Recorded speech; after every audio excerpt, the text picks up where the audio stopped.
Muy bien. ¿Cuáles pueden ser las causas de la litiasis renal? Bueno, se van a formar los cálculos cuando la orina sea una orina concentrada, es decir, que tenga muchas sales. Una de las causas puede ser la disminución del volumen urinario, es decir, por eso siempre se dice que para que nuestros riñones sean sanos, uno también tiene que consumir una cierta cantidad de agua, porque eso diluye las sales, pero puede ser que también cuando el individuo orina mucho, muchas ciertas sustancias que predisponen a la formación de cálculos. También está comprobado que hay una predisposición genética, es decir, hay personas que están predispuestas, tienen mayor riesgo que la población general al desarrollo de cálculos.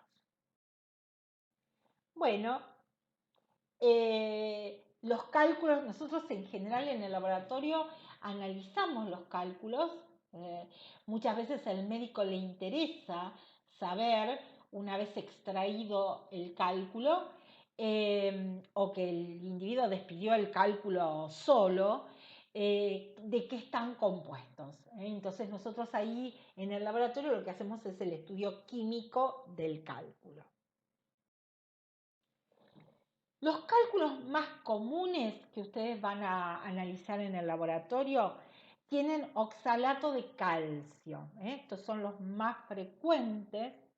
También pueden ser de fosfato de calcio o de ácido úrico. Seguramente ustedes, bueno, ya a esta altura vieron cristales en sedimento de orina.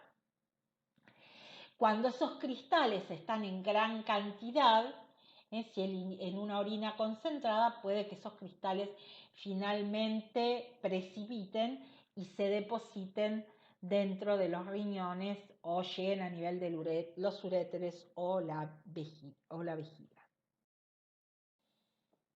¿Cuáles son los síntomas que presentan? Bueno, en general, la sintomatología de la litiasis renal es muy característica.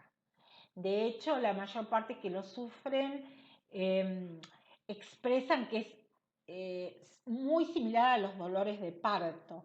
Es decir, realmente el paciente se quiebra del dolor, lo que significa la litiasis renal. Es lo que se llama el cólico renal o cólico nefrítico. Puede ir acompañado de náuseas, de vómito, de sensación de hinchazón, de sudoración, y es muy característica la hematuria. ¿Por qué? Porque esos cálculos, en la medida que salen del riñón y se van moviendo por los uréteres y la vejiga, rompen tejido y es muy común que uno vea la orina llena de sangre. Eso es muy característico. También muchas veces puede tener complicaciones y dar lugar a infecciones. Otra patología dentro de lo que es renal, la vamos a nombrar nada más porque la vamos a desarrollar el cuatrimestre que viene, es lo que llamamos la insuficiencia renal aguda, que es el fallo renal. El riñón deja de funcionar o funciona muy poco en términos de horas a días. Eso se llama insuficiencia renal aguda. Múltiples causas y en general más asociadas a pacientes hospitalizados. Ustedes van a ver muchas veces en realidad cuando uno ve la causa de muerte en muchos pacientes de terapia, el médico pone causa insuficiencia renal aguda porque es una complicación de la patología de base del paciente. Bueno, la insuficiencia renal aguda también es muy sintomática,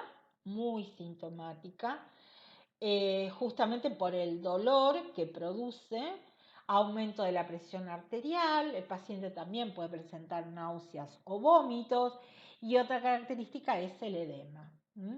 En la insuficiencia renal aguda, en general va a haber una disminución de la diuresis. Entonces el paciente puede presentar oliguria y hasta llegar a la anuria, es decir, a no orinar directamente. El otro gran grupo de patologías son la insuficiencia renal crónica. Recuerden que dentro de lo que es la medicina, estos dos conceptos que un poco creo que ya los vinimos hablando, entre lo que es agudo y lo que es crónico. Lo que es agudo es lo que se desarrolla rápidamente y en general es reversible. Las patologías agudas en general, si se tratan, resuelven. En cambio, cuando nosotros hablamos de crónico, estamos hablando de algo que se prolonga en el tiempo. Y en general, cuando nosotros hablamos de la patología crónica, suele ser patologías de las cuales el paciente no se cura nunca. Son irreversibles, como la insuficiencia renal crónica. Es irreversible.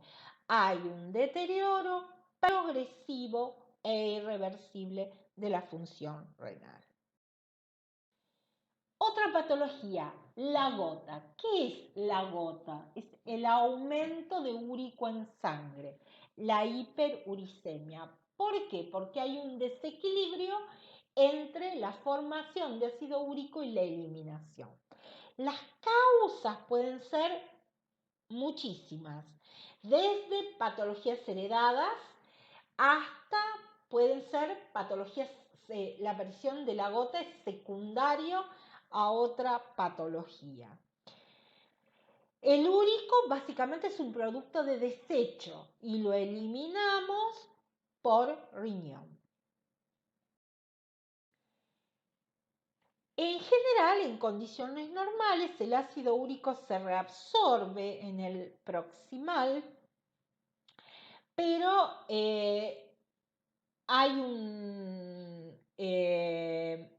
una pequeña proporción que lo excretamos en orina, eso en condiciones normales.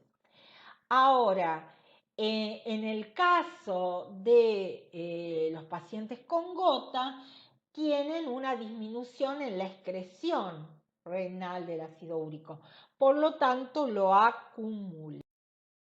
Bueno, acá entonces ustedes ven, estos obviamente son casos extremos, donde ustedes ven qué es lo que ocurre cuando el úrico no se puede eliminar.